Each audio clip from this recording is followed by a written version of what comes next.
Muy buenas tardes, amadas y amados en el Señor.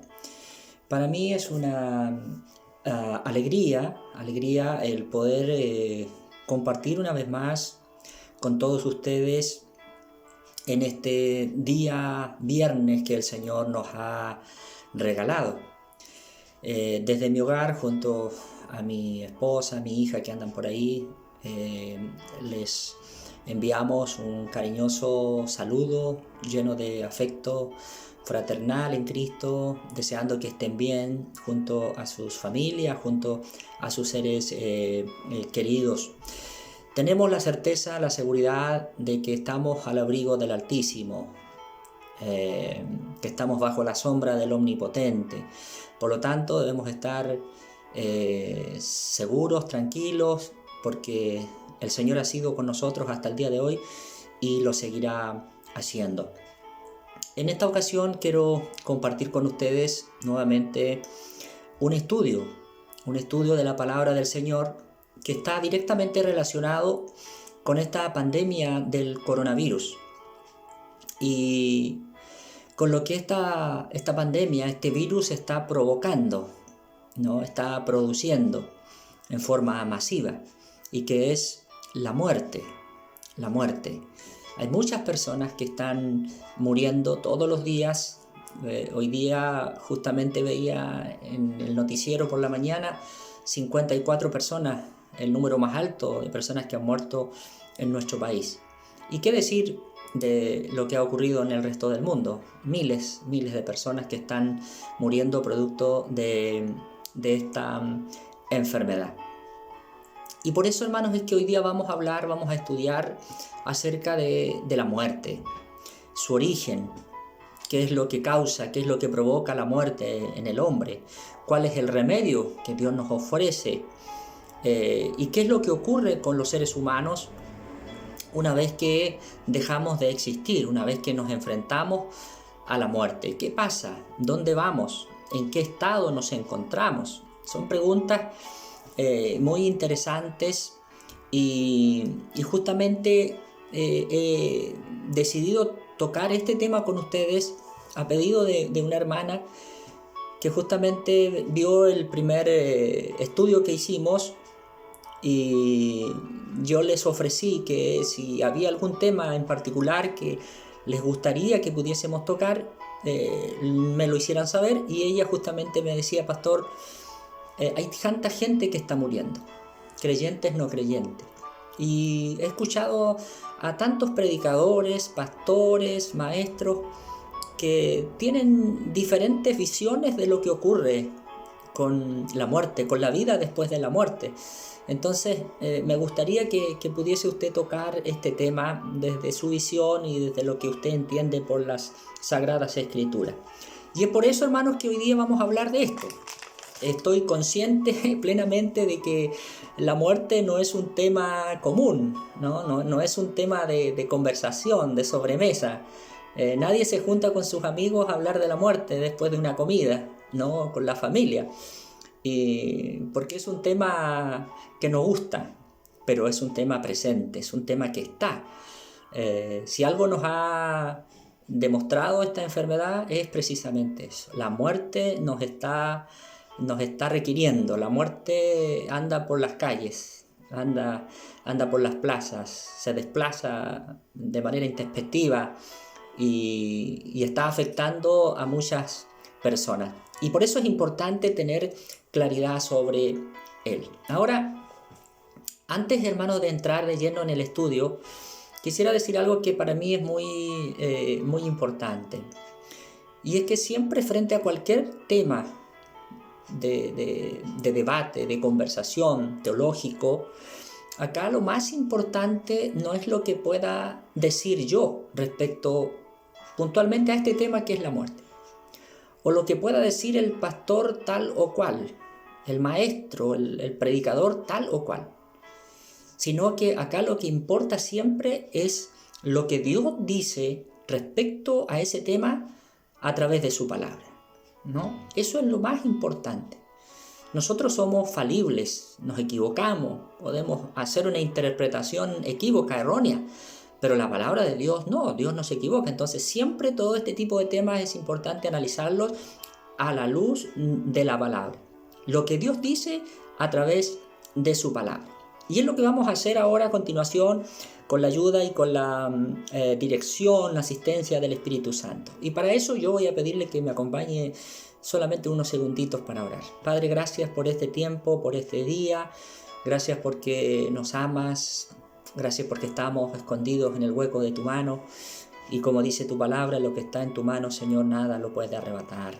Padre, ayúdame, dirige mis pensamientos, las ideas, lo que he podido preparar durante estos días, Señor, con mucho cariño para mis hermanos y que pueda ser, Señor, clarificador, que pueda ser entendible, despejar dudas y que podamos, Señor, seguir aprendiendo cada vez más de tu palabra. Someto a usted mi voluntad, mis pensamientos, todo lo que soy, Señor, porque solamente lo suyo es lo que sirve y lo que edifica. Porque se lo pido por los méritos de Jesús nuestro Señor. Amén y amén. Y para comenzar, hermano, lo primero que me gustaría que veamos es justamente lo contrario, lo opuesto a la muerte, por así decirlo. ¿Y qué es la vida? ¿No? Para que haya muerte tiene que haber vida. ¿Y cómo se origina la vida? ¿Dónde encontramos el origen de la vida? Y el origen de la vida lo encontramos en la Biblia, en la palabra del Señor, en el libro del Génesis. Génesis significa comienzo, inicio. El libro del Génesis es el comienzo de todas las cosas. Génesis 1:1 dice, en el principio creó Dios. Y creó todo. Todo fue creado por Dios. Entre ellos, la vida. Y vamos a ver justamente acá, tengo mi texto, en el capítulo 2 del libro de Génesis, en el verso 7, justamente todo el capítulo 1 y 2 hablan de la creación, pero en el verso 7, mire lo que dice el Señor. Entonces Jehová Dios formó al hombre del polvo de la tierra y sopló en su nariz aliento de vida, y fue el hombre un ser viviente. ¿Qué tenemos acá entonces? El origen de la vida, ¿no? Tenemos la forma o la fórmula que Dios usó para dar vida a esa masa, a ese cuerpo inerte que estaba tendido sobre la tierra. Y para eso, ¿qué hizo Dios? Unió, ¿no? Por una parte, algo que él había creado, que era el polvo, con su propio aliento, el aliento del Creador. ¿Y qué es lo que vemos que ocurre una vez que estos dos elementos se unen? Ambos, el aliento de Dios y el polvo de la tierra, entonces al unirse se genera la vida. El hombre toma conciencia, razón, fuerza y se levanta del lugar en el que está, en la tierra, tendido, inerte, sin vida. Ni el aliento de Dios ni el polvo piensan, sienten, no experimentan absolutamente nada. Sin embargo, al unirse, al mezclarse, entonces surge la vida, el hombre es un ser vivo. Y así comienza entonces la vida en la tierra a través de este primer hombre llamado Adán. Ahora, lamentablemente, si nosotros seguimos el relato del Génesis, nos vamos a encontrar ahora con el origen de lo contrario, de lo que estamos viendo en este estudio, que es la muerte. Algo sucede, algo pasa, que origina entonces que la muerte entre en la vida del hombre. ¿Y qué es lo que ocurre? ¿Por qué viene la muerte? La respuesta también la tenemos aquí en el capítulo 3 del libro de Génesis. ¿Producto de qué viene la muerte? Mire, capítulo 3, versos 17 en adelante. Y al hombre dijo: Por cuanto obedeciste a la voz de tu mujer y comiste del árbol que te mandé diciendo, no comerás de él, maldita será la tierra por tu causa. Con dolor comerás de ella todos los días de tu vida. Espinos y cardos te producirá y comerás plantas del campo. Con el sudor de tu rostro comerás el pan, hasta que vuelvas a la tierra, porque de ella fuiste tomado, pues polvo eres y al polvo volverás. ¿Qué es entonces lo que origina la muerte? El pecado, la desobediencia a Dios. Sabemos que la desobediencia para Dios es pecado, y el pecado tiene consecuencias. Una de esas consecuencias entonces es que el hombre tendrá que morir, tendrá que volver a la tierra, al polvo, ¿no? Romanos 6:23, en el Nuevo Testamento reafirma esta idea, pues dice que la paga del pecado es la muerte. Mire, la muerte viene por el pecado. Ezequiel capítulo 18, verso 4 dice, he aquí, todas las almas son mías, como la del Padre, así la del Hijo, las almas son mías. El alma que pecare, esa morirá. Entonces la muerte entra en el mundo producto del pecado, de la desobediencia. Mire lo importante, hermanos, que es obedecer a Dios. Y las consecuencias del pecado las estamos viendo hasta el día de hoy. Ahora ya tenemos en primer término el origen de la vida, el origen de la muerte. Ahora vamos a ver qué es lo que ocurre entonces al momento de morir. ¿Qué pasa con el hombre? ¿Qué pasa con el ser humano en el momento de la muerte? ¿Hay vida después de la muerte? Qué tremenda pregunta. ¿O se acaba todo con la muerte? ¿Dónde vamos? ¿Dónde van esas almas?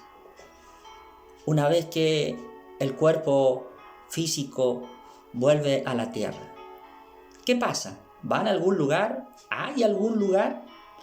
¿En qué estado nos encontramos después de la muerte? Sin duda, hermanos, que estas son preguntas muy complejas y son difíciles, por cierto, de poder responder. Y básicamente porque ¿quién ha experimentado la muerte, ha ido al más allá y ha regresado como para decirnos sí, hay vida después de la muerte, sí, vamos a estar en este estado, vamos a estar en este lugar, vamos a estar aquí, allá, o simplemente no hay nada? ¿Quién? No hay nadie que haya ido y haya vuelto. Aunque hay que reconocer que especialmente en algunas plataformas de estas que hoy día hay bastantes, YouTube, por ejemplo, hay personas que cuentan testimonios de que algo así les ha acontecido, de que en algún momento han muerto y han ido al más allá y han visto ciertas cosas, pero la verdad, hermanos, es que no hay certeza de ello, no hay certeza. Pero sin embargo, nosotros sí tenemos un testimonio que es fidedigno, un testimonio que es real, digno de ser creído. Y ese es el testimonio de nuestro Señor Jesucristo. ¿Por qué razón? Porque Él enfrentó la muerte. Él murió. Él fue a la tumba, ¿no? Pero al tercer día dice que resucitó y regresó. Por lo tanto, Él corrió el velo, ¿no? Corrió la cortina respecto a lo que es el más allá, ¿no? Y Él nos dice cosas muy interesantes respecto de lo que hay después de la muerte. Vamos a leer, por ejemplo, aquí en el Evangelio según San Juan, Evangelio según San Juan, capítulo 14. Vamos por acá. Habíamos preparado algo acá, pero se nos desarmó un poco lo que teníamos. Pero vamos a buscar acá San Juan, capítulo 14. Dice, respecto a esto que estamos hablando, de que Jesús sí enfrentó la muerte, regresó, y por lo tanto su testimonio es un testimonio digno de ser creído por nosotros. Dice, capítulo 14, versos 1 y 2. No se turbe vuestro corazón. ¿Creéis en Dios? Creed también en mí. En la casa de mi Padre muchas moradas hay. Si así no fuera, yo os lo hubiera dicho. Voy pues a preparar lugar para vosotros. Y si me fuere y os preparare lugar, vendré otra vez y os tomaré a mí mismo, para que donde yo estoy, vosotros también estéis. Aleluya, hermosa palabra, promesa de Dios. Él fue y hay un lugar preparado, y Él nos dice, hay un lugar preparado y yo vendré otra vez, es lo que estamos esperando, y os tomaré a mí mismo para llevarlos a ese lugar, para que donde yo estoy, ustedes también estén. Mire qué esperanza hermosa tenemos en el Señor. En el capítulo 14, este mismo capítulo, en el verso 6, mire lo que dice el Señor. Jesús les dijo, yo soy el camino y la verdad y la vida, y nadie viene al Padre si no es por mí. Él es la verdad, su testimonio es verdadero, lo que Él nos dice acerca del más allá de la muerte es digno, por eso digo que es digno de ser creído. Y en el capítulo 3, aquí mismo del Evangelio según San Juan, también hace referencia a esto, en el sentido de que el testimonio de nuestro Señor Jesucristo es verdadero. No pongo en duda los testimonios de esas personas que aparecen en las redes contando que ellos también han experimentado algo similar. Pero mire lo que dice acá Juan 3, verso 13. Dice literal, nadie subió al cielo, nadie, sino el que descendió del cielo, el Hijo del Hombre que hoy está en el cielo. Su testimonio entonces es verdadero. Él, por eso digo, Él corrió el velo. Bien, ahora hermanos, es importante también tener presente que cuando hablamos de la muerte, las almas y el destino de estas, el lugar donde están, tenemos que hacer una separación entre lo que ocurría con los que morían en el Antiguo Testamento y los que mueren en el Nuevo Testamento después de la muerte y resurrección de nuestro Señor Jesucristo. Y vamos a ver que el lugar donde ellos están obviamente es distinto, es diferente. Y lo que marca esa diferencia es la cruz, es Cristo. Mire lo que ocurría en el Antiguo Testamento. Vamos a ver algunos pasajes que nos dicen primero qué es lo que ocurría al momento de morir y luego dónde iban las almas de las personas que morían. Génesis 35,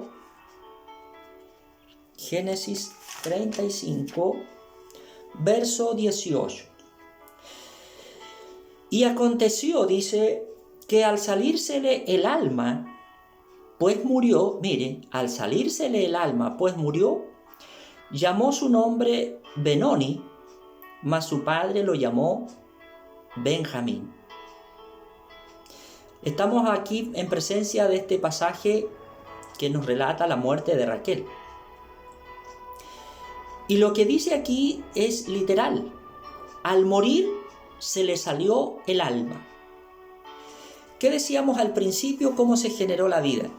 Se unió el polvo y el aliento de vida, y eso generó el alma, la vida, y el hombre comenzó a vivir, valga la redundancia. Esto se revierte al momento de la muerte. Se separa entonces el alma inmaterial de el cuerpo material y se produce entonces la muerte. Hay una separación, valga la redundancia, del alma del cuerpo. ¿Y por qué esto es importante? Porque precisamente la palabra muerte significa separación.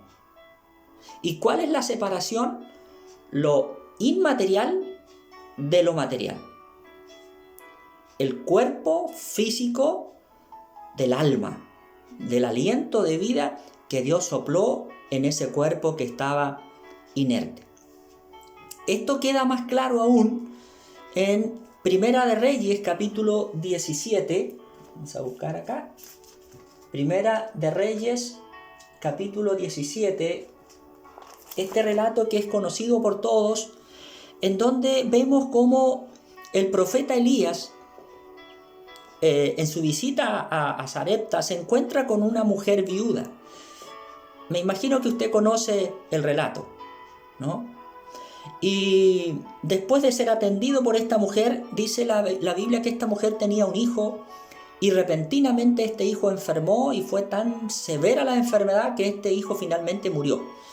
Frente a esto, vemos que esta mujer interpela de alguna manera al profeta, como culpándole por la muerte de su hijo. ¿Y qué es lo que hace Elías? ¿No? Dice que él oró, ¿no? Tomó una actitud de fe, de oración, se tendió sobre el niño y él oró. ¿Y para qué oró? Oró justamente para que se volviera a unir lo que se había separado, que era lo material de lo inmaterial, el cuerpo con el aliento de vida, el cuerpo con el espíritu. Aquí lo voy a leer, hermanos.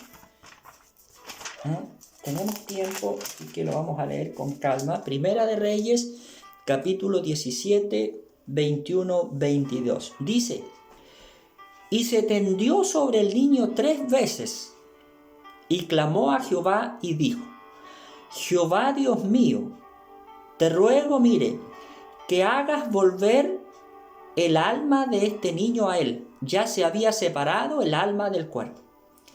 Y Jehová oyó la voz de Elías, y el alma del niño volvió a él, y ocurrió lo mismo que con Adán en el Edén, y cobró vida. Y dice acá, y revivió.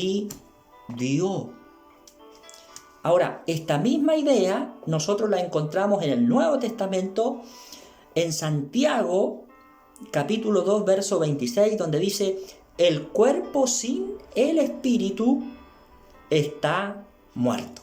Entonces, ahora ya conociendo lo que ocurre al momento de la muerte, esta separación de lo material de lo inmaterial, la pregunta es: ¿dónde iban las almas de los muertos antes de Cristo, antes de la obra de Cristo en la cruz?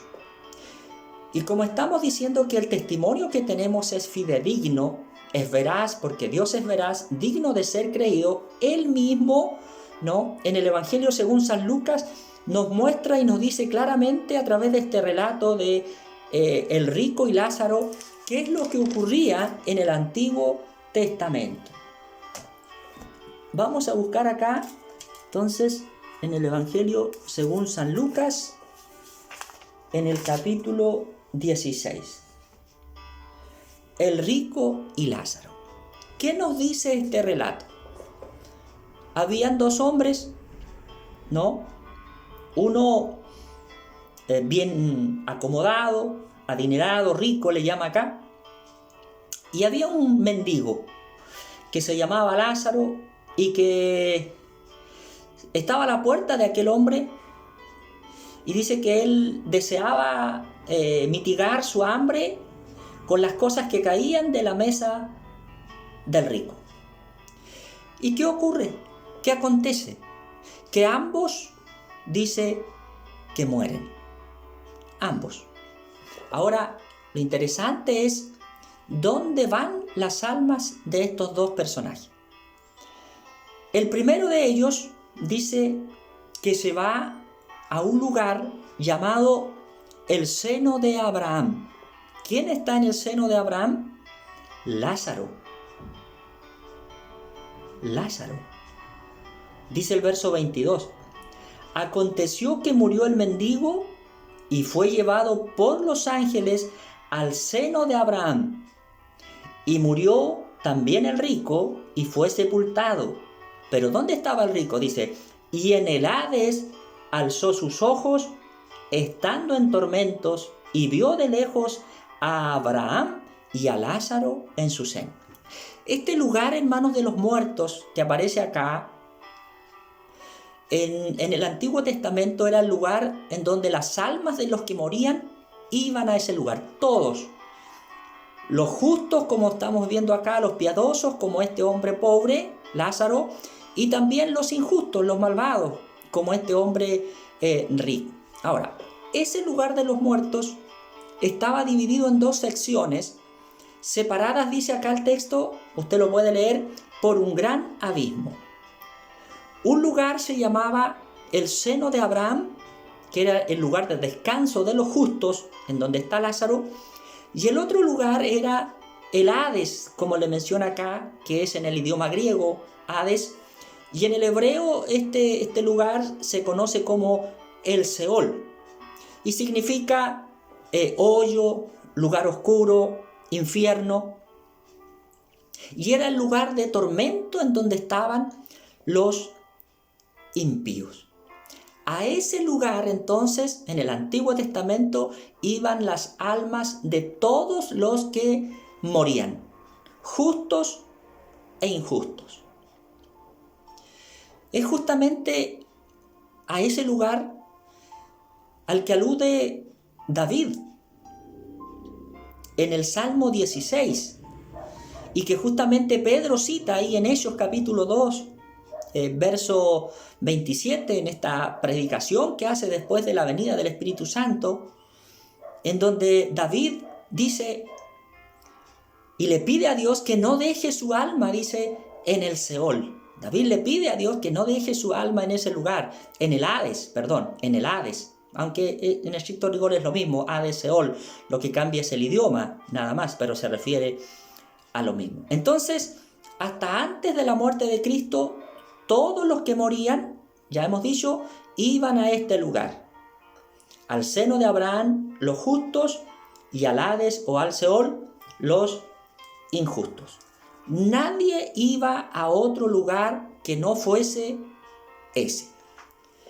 Pero como decíamos, Jesucristo, con su muerte y resurrección, cambia esto, altera las cosas. Entonces, ¿qué es lo que ocurre después de la muerte y la resurrección de nuestro Señor Jesucristo? ¿Cambia algo? Sí, por cierto que cambia algo. ¿Qué es lo que ocurre ahora? Y vamos a ver entonces Segunda de Timoteo,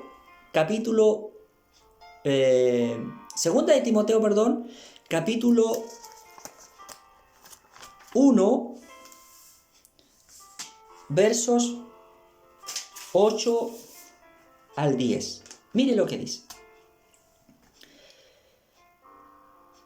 El apóstol Pablo hablando y aconsejando a su hijo en la fe, Timoteo. Por tanto, le dice, no te avergüences de dar testimonio de nuestro Señor ni de mí, preso suyo, sino participa de las aflicciones por el Evangelio según el poder de Dios, quien nos salvó y llamó con llamamiento santo, no conforme a nuestras obras, sino según el propósito suyo y la gracia que nos fue dada en Cristo Jesús antes de los tiempos de los siglos, pero que ahora ha sido manifestada por la aparición de nuestro Salvador Jesucristo. Y mire lo que dice, el cual quitó la muerte y sacó a luz la vida y la inmortalidad por el Evangelio. ¿Qué es lo que hace Jesús ahora? Con su muerte y su resurrección, quitó la muerte. y sacó, dice, a luz la vida y la inmortalidad por el Evangelio. Gloria al Señor. La vida es sacada a la luz, triunfando ahora sobre la muerte, y el Evangelio es el medio por el cual ocurre esto. Mire qué importante, hermanos, en la predicación del Evangelio. Por eso dice el Señor que su palabra, el Evangelio, la buena noticia, es espíritu y es vida. Y el que cree en él, dice, aunque esté muerto, vivirá. Pero respecto a esto, hay algunos que dicen, pero parece que acá hay una contradicción, pastor, respecto a esto, con lo que dice Salomón en el libro de Eclesiastés, en el capítulo 9, verso 5. Y vamos a leer ahí qué es lo que dice Salomón en el libro de Eclesiastés. Dice, verso 5, porque los que viven saben que han de morir, pero los muertos nada saben, ni tienen más paga, porque su memoria es puesta en olvido.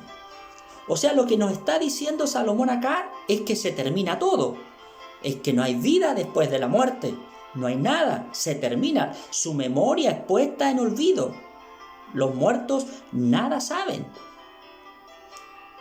¿Por qué Salomón dice estas palabras? ¿Hay contradicción en la Biblia entonces entre Eclesiastés y Segunda de Timoteo? No, pues no la hay. ¿Qué es lo que ocurre? Ya tenemos el relato de Lucas. Jesús nos está diciendo que no es así, ¿no? Que hay, en el Antiguo Testamento está ese lugar, el lugar de los muertos, donde van los buenos, donde van los malos. Lo que pasa, hermanos, es que para esta época, el tiempo de Salomón, no había aparecido Cristo. No estaba el Evangelio que libera, ¿no? Que da vida. Cristo aún no había venido.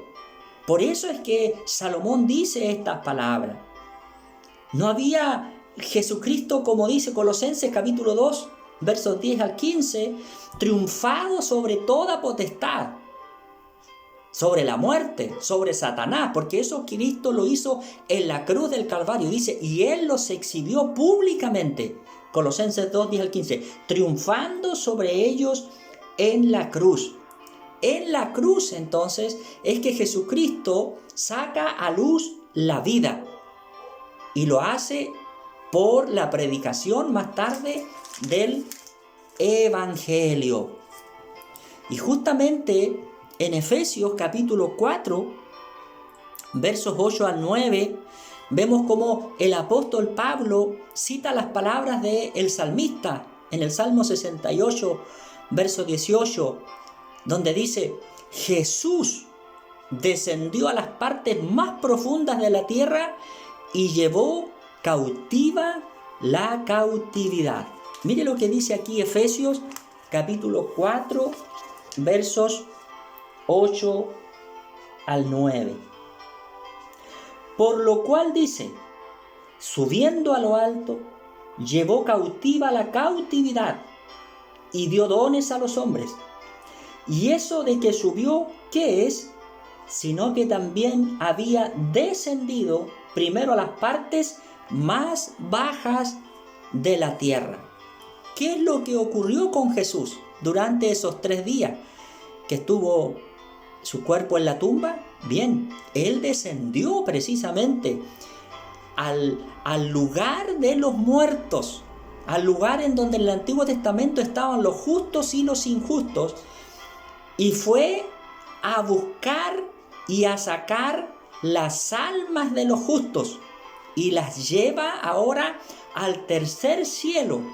Todos los santos que estaban del Antiguo Testamento en el seno de Abraham, incluido David, que en el Salmo 16 le había dicho, no dejes mi alma en este lugar, en el Hades, en el Seol. Dios los toma, los lleva y va también, de alguna manera, con su presencia, a anunciarle a la cautividad, que era la muerte que los tenía ahí, que Él la había vencido en la cruz.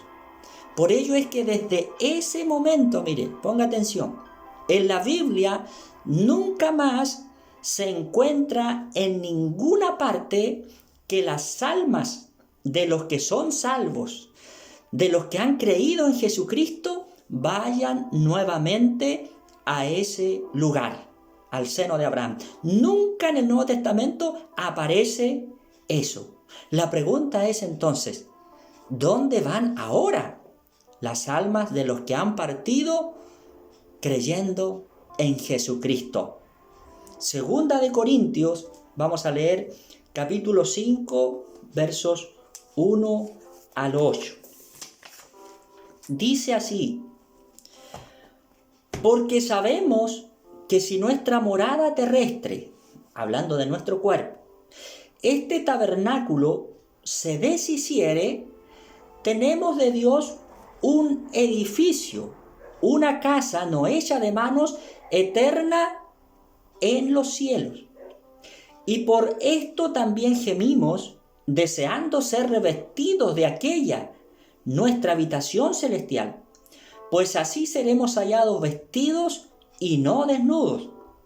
Porque asimismo, los que estamos en este tabernáculo, gemimos con angustia, porque no quisiéramos ser desnudados, sino revestidos. Mire, para que lo mortal, esto, sea absorbido por la vida.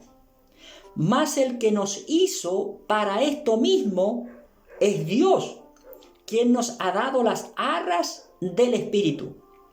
Así que vivimos confiados siempre, y sabiendo que entre tanto estemos en el cuerpo, ausentes estamos del Señor. Porque por fe andamos, no por vista. Pero confiamos, y más quisiéramos estar, mire, ausentes del cuerpo y presentes al Señor. O sea, en el momento en que el hombre muere, deja de haber vida en este cuerpo, ausentes del cuerpo, el alma, el espíritu no está. ¿Dónde está? Presentes al Señor. Por tanto, dice, procuramos también, ausentes o presentes, serle agradables. Bendito sea el nombre del Señor.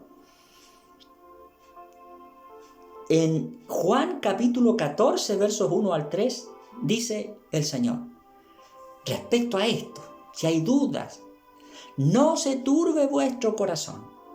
¿Creéis en Dios? Creed también en mí.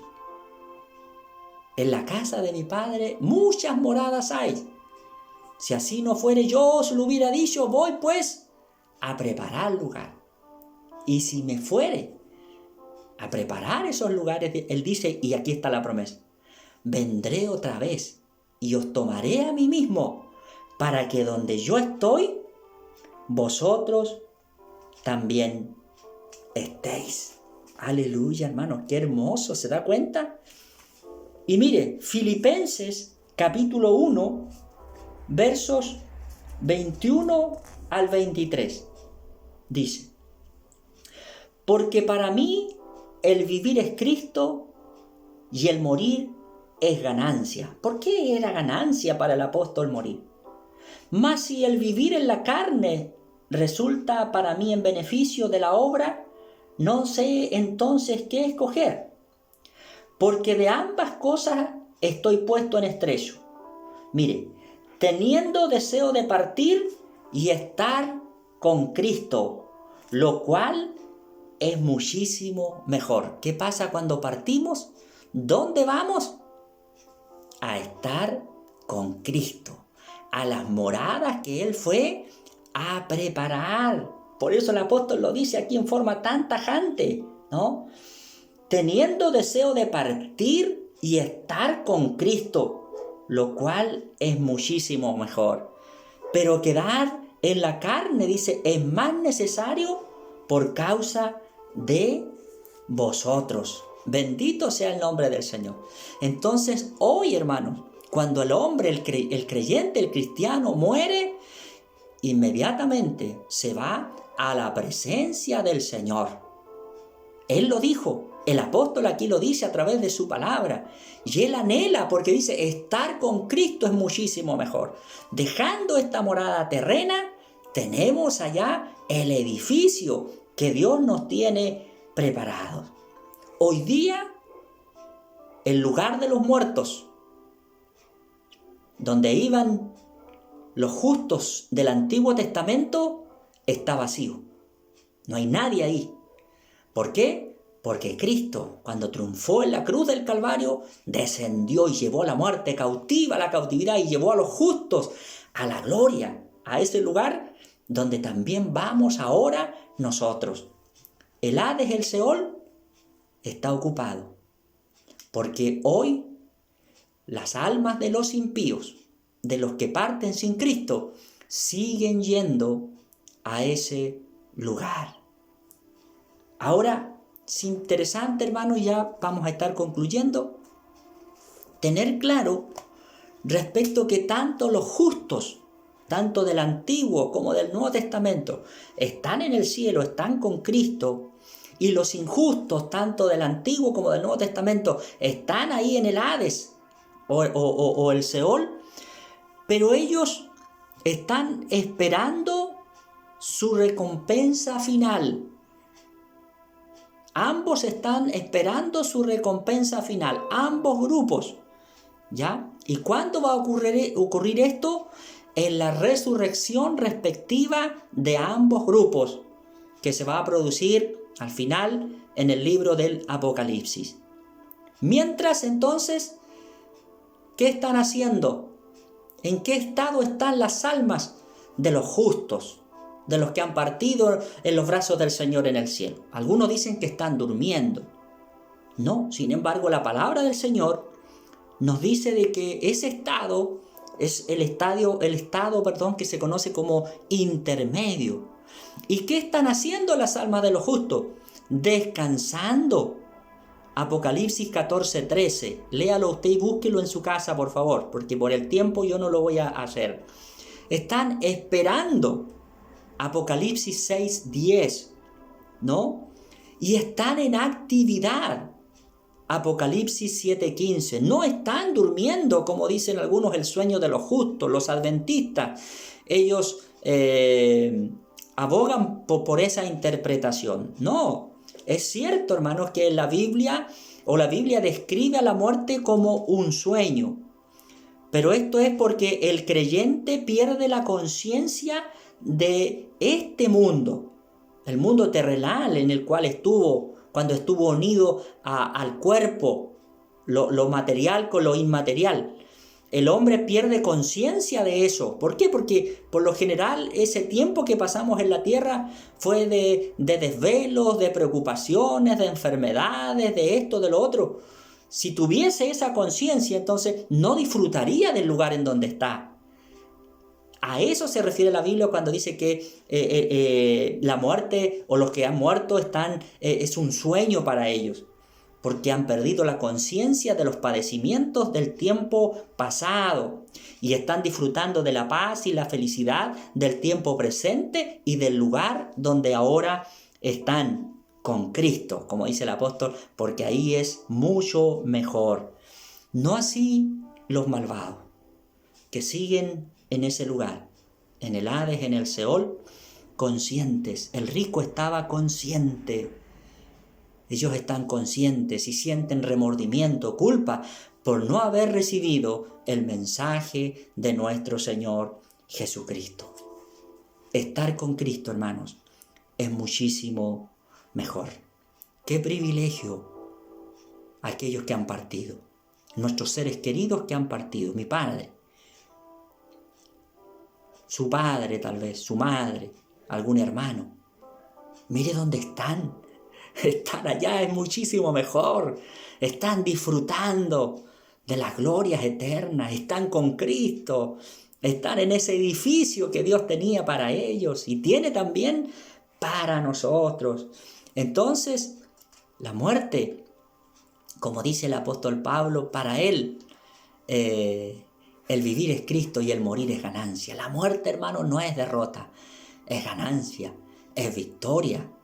No, Jesucristo trajo a la luz la vida, venció la muerte y nos tiene un lugar hermoso preparado para cuando partamos del escenario de esta tierra. Que Dios les bendiga, les animo a seguir adelante, como dice esta hermosa alabanza, firmes y adelante, huestes de la fe. Firme con Cristo, adelante, el Señor es con nosotros y Él seguirá pendiente de todo lo que nos pasa. Y si en algún momento Él decide en su soberanía que vayamos a ese lugar, iremos con gozo como el apóstol Pablo, sabiendo que estar en ese lugar y estar con Él es muchísimo mejor. Cualquier duda que pueda haber generado este estudio, escríbame, llámeme, con gusto vamos a conversar, vamos a tratar de disipar esas dudas.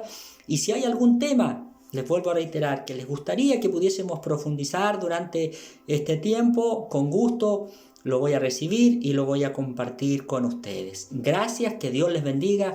Me despido de ustedes en el nombre del Señor, con glorias a nuestro Dios. Gloria a Dios, gloria a Dios, gloria a Dios para siempre. Dios les bendiga, amados.